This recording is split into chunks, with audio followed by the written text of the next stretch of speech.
Você sabe o que é neuroticismo? Quando alguém fala que alguém é neurótico, você já imagina uma pessoa chata que implica com as outras, ou um xingamento, neurótico. Mas na verdade, quando pensamos numa pessoa que tem um quadro de ansiedade, muitas vezes um aspecto importante é um traço chamado neuroticismo, que compõe a personalidade do indivíduo. E neste sentido, é algo que precisa ser trabalhado para que você consiga evoluir no tratamento, por exemplo, da ansiedade generalizada e de outros transtornos de ansiedade. Sabemos que neuroticismo é sentir os ruídos internos, as sensações corporais de maneira mais negativa e mais intensa, e também, claro, sentir aquilo que acontece ao redor de maneira mais negativa. Entendendo a fundo o neuroticismo, é possível melhorar o transtorno de ansiedade generalizada. É possível encontrar o caminho para uma vida mais saudável e mais produtiva. Muitas vezes,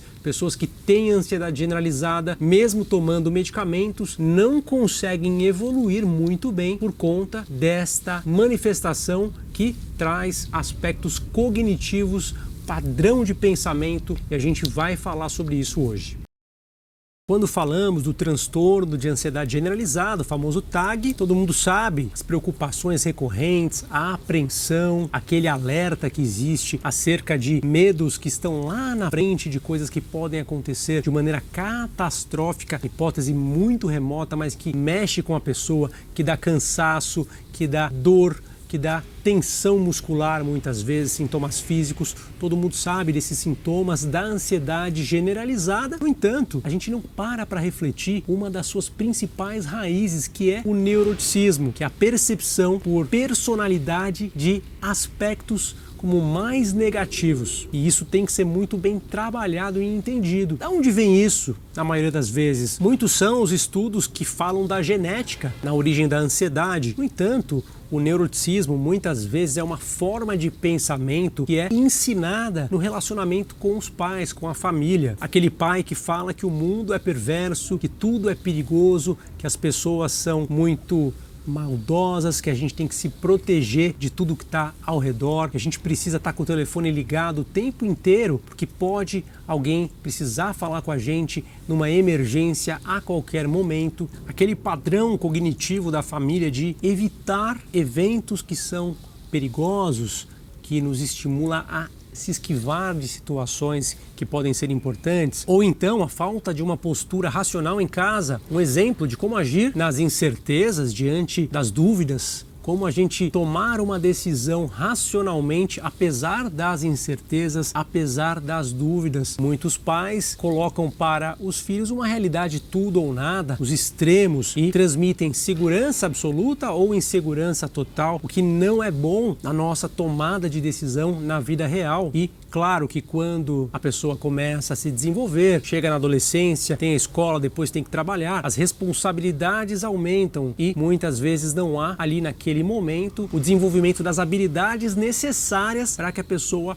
consiga viver bem. E evidentemente, quando o adolescente começa a crescer e carrega esse traço para sua vida profissional, por exemplo, com mais responsabilidades, isso começa a entrar em conflito com suas necessidades no dia a dia. E a ansiedade vai crescendo e isso leva muitas vezes à ansiedade generalizada e daí a necessidade de uma terapia cognitiva comportamental muitas vezes. Ainda eu destacaria como exemplos que acabam sendo consolidados aquela ideia de ter que tirar notas muito boas, a cobrança por notas, por resultados, ao invés de valorizar o processo, ao invés de valorizar o trabalho, o esforço. Aquela ideia também do medo de passar vergonha, que é transmitida muitas vezes para as crianças, para os adolescentes, e que gera introversão e faz com que exista medo de julgamento, que isso também pode acontecer nos quadros ansiosos, por exemplo, ansiedade social e ansiedade generalizada. Tudo isso vai criando uma linha de pensamento para o indivíduo, é o que a gente chama de um padrão cognitivo. E esse padrão é cheio de distorções e a hora que a ansiedade aumenta,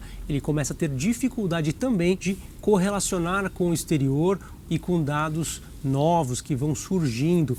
e o raciocínio começa a ficar limitado, começa a emergir um padrão mais emocional, totalmente baseado em medo, e aí você tem um quadro de ansiedade generalizada e a dificuldade de tomar decisões, por exemplo, de buscar tratamento medicamentoso quando é indicado, tratamento no sentido terapêutico, cognitivo, comportamental, ou mesmo o médico conversa, explica o remédio tem que ser assim, assado, a pessoa não aceita, ela tem que pensar tudo e fazer tudo com a iniciativa dela, tamanho o medo e a dificuldade que ela tem, até mesmo nos aspectos epistemológicos, de entender que pessoas diferentes têm conhecimento diferente, a gente precisa confiar nos outros para ter melhor resultado. Em geral, são pessoas que tendem a querer resolver tudo sozinhas, de acordo com a cabeça delas, e não escutam muito os outros, o que é bastante negativo. Ah, doutor, mas e o GABA, a serotonina, o cortisol, o eletroencefalograma que eu fiz, isso não mostra que o problema na verdade é do sistema nervoso? Será que isso tudo que foi dito não se aplica no meu caso? Claro que a gente está aqui mostrando que uma linha de pensamento leva a alterações também no nosso sistema nervoso com o passar do tempo. As coisas não se separam. Evidentemente que a maneira como a gente constrói os nossos pensamentos e constrói consequentemente nossa vida vai influenciar o nosso sistema nervoso, e aí a gente começa a falar de remédio, começa a falar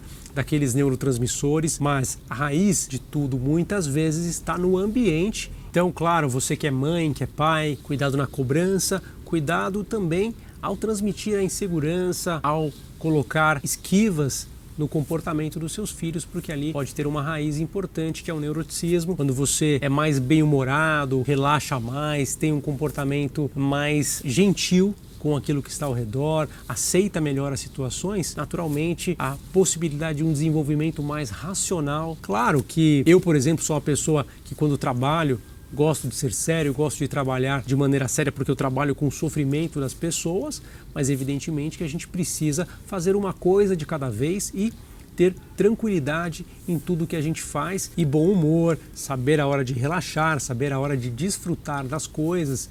É tão importante quanto a gente se preocupar com providências que devem ser tomadas para a gente viver bem. Claro, algumas pessoas escrevem nos comentários: ah, você falou só coisa ruim da ansiedade, você só falou coisas negativas, como se não trouxesse nada bom. Estamos aqui falando de um transtorno de ansiedade. A ansiedade traz coisas boas, a ansiedade pode trazer alguns aspectos positivos, mas um transtorno de ansiedade não traz coisas boas. A ansiedade pode fazer a gente se preparar mais, a gente pensar lá na frente, ter uma visão estratégica, mas o excesso da ansiedade, o transtorno que emerge disso, não é positivo e realmente a gente precisa enxergar isso como algo que deve ser tratado quando acontece, mas principalmente evitado, né? A gente tem que trabalhar para prevenção. E a infância e a adolescência são momentos críticos, momentos que não podem ser desperdiçados na saúde mental. Para terem uma ideia da importância do neuroticismo no TAG,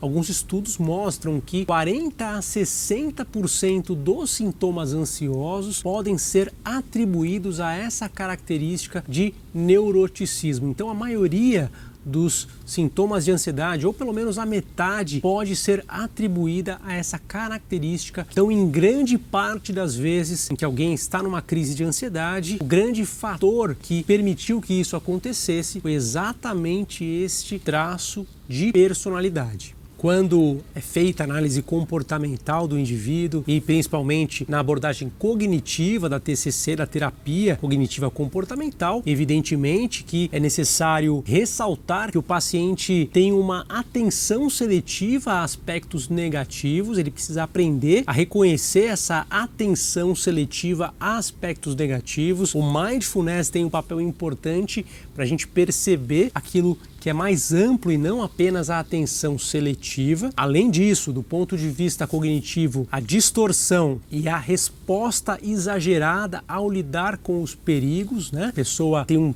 provável perigo muito distante e ela já começa a se mobilizar naquele sentido, então ela ter mais crítica, entender as suas reações corporais diante desses aspectos, são pontos que devem ser trabalhados em TCC também. Além disso, é claro, mostrar para o indivíduo que ele tem capacidade de lidar com ameaças, que ele tem recursos para administrar problemas, ele não precisa temer tanto, porque existem muitas maneiras de gerenciar, e à medida que existe exposição e experiência, a pessoa começa a aprender a lidar com aquilo que assusta, aquilo que incomoda, aquilo que amedronta, sem que precise ter tanta energia gasta antes da hora. Vou ficando por aqui. Se você está gostando do conteúdo, não deixa de seguir o meu canal, curte, compartilhe e, claro, deixa aqui a sua pergunta e sugestão para os próximos temas. Um abraço, tchau, tchau!